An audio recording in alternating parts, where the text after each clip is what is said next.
Sometimes the real healing doesn't come from the answers. It comes from asking the right questions. And lately, I've been sitting with some heavy ones. Questions that make you pause, make you confront your truth, and sometimes make you cry before they ever bring you clarity. So today's episode is different. It's not about advice, it's about reflection, because sometimes awareness is the healing.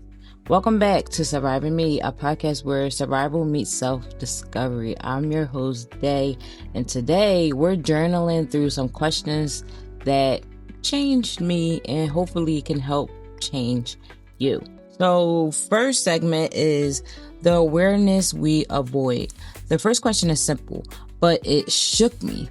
What am I pretending not to know? Now, I know this kind of touched on the previous episode where we talked about Scorpio season and letting go with things that no longer serves us. Shout out to all the Scorpios out there. Happy birthday. But yes, if you haven't tapped into the latest episode, please check in with that one. So yeah, the question is, what am I pretending not to know? And I kind of touched a little bit on it in that episode, like saying sometimes we don't like to address certain situations, or we don't like to address certain emotions because we feel like we're not meant to have those emotions. Now this question goes a little deeper into that statement by saying like, okay, what am I pretending not to know? For instance, for me, I would say maybe you do still have some type of feelings for this man, and maybe that's what you're pretending not to know, even though you do know it. And we love to act like we don't see it, the red flags, the truth about a situation, the pain we've outgrown, but deep down we always know. The now makes you stuck. Awareness sets you free. So if you've been pretending not to know how something or someone makes you feel, this is your reminder. Stop pretending. Start acknowledging. Awareness is where the healing starts. Jumping into segment 2, the parts we hide. So the next question is, what part of me am I ashamed to show? Now I know this one's a little deep because you got to really dig deep for this one. Like, okay, what am I not showing of myself that I want others to see? Now for me, this question don't really touch too deep for me because I don't feel like I'm ashamed of anything, and anything that I was ashamed of, I didn't spoke about it on this podcast. That's why I said this podcast has helped me heal in more ways than you will ever understand. It was plenty of stuff I was ashamed about and feeling nervous to even come talk about because I didn't want to be judged for the situation. So for anybody else though that is not in that space, ask yourself this question, like, what am I ashamed to show? Because that part of you that feels too emotional, too needy, or too complicated, that's probably the part that needs the most love. We spend so much time trying to silence the version of us that was hurt, but healing happens when we learn to hold her, not hide her. So while I'm not encouraging everybody to get out there and start a podcast and start spilling all your deepest, darkest thoughts and stuff, but hey, if that's the route you want to go on, I'm all for it. But I'm not saying that, but I am just saying, I know we like to hide our pain because we don't want to be judged or we don't want the pity, but sometimes it's not even about hiding the pain. Sometimes it's really just about getting it out and just acknowledging like this, I'm hurt, okay? Like mama over here heartbroken, okay? Mama over here heartbroken, mama over here going through it, okay? It's just really about just acknowledging it because everybody then went through a heartbreak somewhere, somehow, by someone. So it's not like it's anything to be ashamed of. Now, if you feel played, I can understand why you would not want to talk about it. But shit, we all been played before. So jumping into segment 3, boundaries and fear of losing people. Here's another one that cut a little deep because the question was, what boundaries do I never enforce and why? A lot of us know the boundaries that we need to have in place. But do we actually enforce them with the people that we need to enforce them with?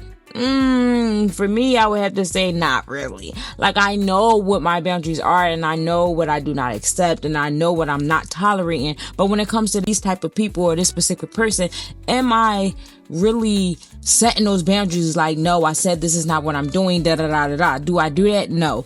And I know I'm not the only one that may do that. But now boundaries are set in place for reasons, not to be, oh, I'm not going to set this boundary for this person because this, that, this. And no. Boundary is a boundary is a boundary. If it walk like a duck, it quack like a duck. It's the what? Okay, yes, it's the same thing for boundaries. Boundaries is boundary. It doesn't matter who it is or who they are to you. If you set that boundary, that's what it is. It should be enforced to everybody. It doesn't matter. Because if you're afraid of losing someone because of your boundaries, that's usually the same person exploiting your lack of them. Read that again. If you're afraid of losing someone because of your boundaries, that's usually the same person exploiting your lack of them. That was for the ones who didn't hear me in effect. The people who truly love you will adjust. The ones who only love the access to you, they'll fall away. And that's how you'll know the difference. Jumping into segment 4, the cycles of forgiving to stay connected. It's why do I keep forgiving just to avoid being alone? But all these questions are going to cut deep. So if I keep saying that's going to cut deep, trust me, I know, and I'm sorry if you wasn't expecting it to be this type of episode, but baby, you know, we get deep over here. So yes, who do I keep forgiving just to avoid being alone? A lot of us do not like to admit that we do not like being alone. And I know a lot of people don't like to admit it because we live in a world where people glorify saying, oh, I'm good, or I could do better by myself, I'm better alone, I don't need nobody. So the people who feel like, shit, I do need somebody and I don't like being alone, feel like they can't come out and say that because you may be looked at as weak. Why would you need somebody, right? Because we're all born here by ourselves. We're all going to die by ourselves. So why would you ever need somebody, right? Wrong. Okay. Everybody needs somebody, regardless if we're born by ourselves and die by ourselves, regardless. Nobody wants to go through this life alone their whole life. And people could sit here and try to be like, oh no, that's not true, I could do it alone. You're lying, because we are social beings. We need people, and it's all right to need people. So I know this question may hit a little different, right? Because loneliness should never cost you your peace. You deserve connections rooted in growth, not guilt. You can love people and still choose distance, especially when closeness costs your sanity. Jumping into segment 5, the patterns we cling to. What's the payoff for staying the same? Every pattern, even the painful ones, has a payoff. Maybe it's control. Maybe it's familiarity.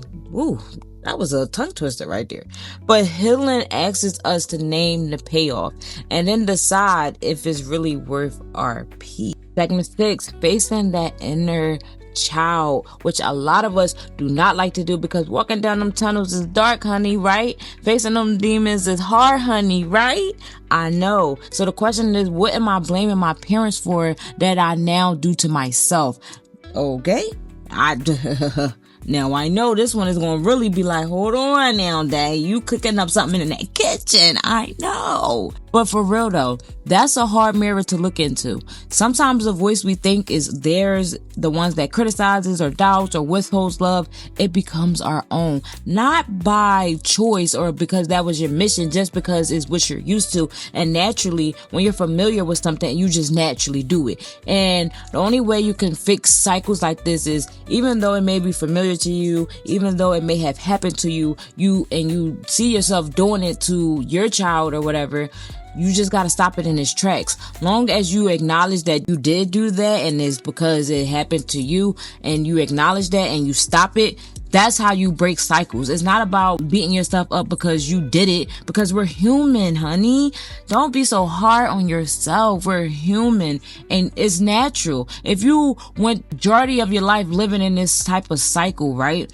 And you go out and now you're on your own, you're grown and you're meeting all these new people, and you find yourself treating these people the same way you was treated all these years and you don't like it, that's how you change it. You have to acknowledge that you are doing it and it's because you've been in that cycle to change it. You can't be like, oh, this is just how I grew up, this is how I am. No, baby, because there ain't nobody accepting that. Well, even if that is how you grew up, I didn't grow up like that. So don't bring that over in my corner. Okay? Yes, it's about taking accountability, honey. A lot of people do not take accountability, and we already know that because we didn't have a whole episode on taking accountability. Please be sure to check that out. Yeah. So yeah, it's a hard mirror to look into because breaking that cycle means speaking to yourself the way you needed to be spoken to as a child. I'm gonna repeat that again. Breaking cycles means speaking to yourself the way you needed to be spoken to as a child. And so funny because the next segment is taking accountability for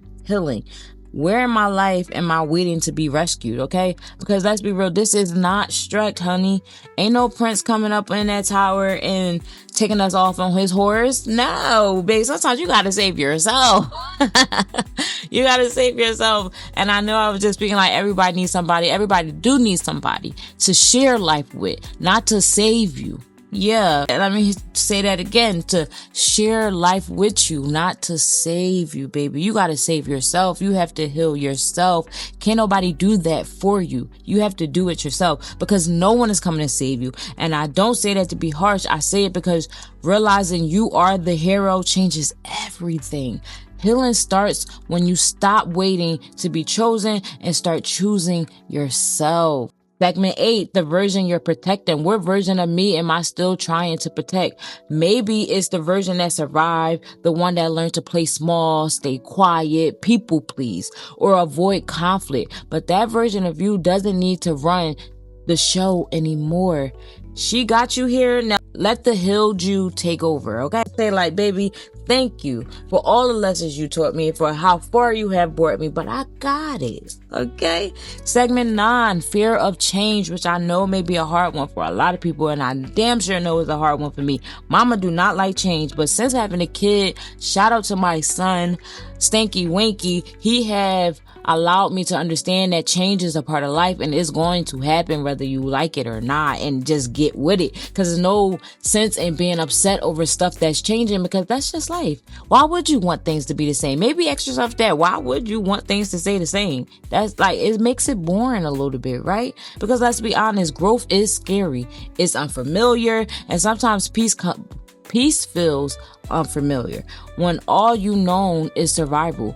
But fear of growth is really fear of unfamiliar peace. And baby, peace is waiting for you. Peace is waiting for me. Peace is waiting for us. We are meant to live peaceful lives. It's not supposed to be all toxic and turmoil and cloudy all the time. No. So these questions aren't meant to fix you. They're meant to meet you wherever you are, because healing isn't about rushing to the next version of you. It's about sitting with who you are now and asking, what do I still need to understand about myself? So this week, grab that journal. Or if you're not a journal person, say these questions out loud and answer them. As soon as you exit, answer in the same second. If you're not a person that writes stuff down, but you still want to answer these questions, that's how you could do it. You don't have to have a person there. You could just be talking to yourself. Ain't nothing wrong with talking to yourself. You ain't crazy.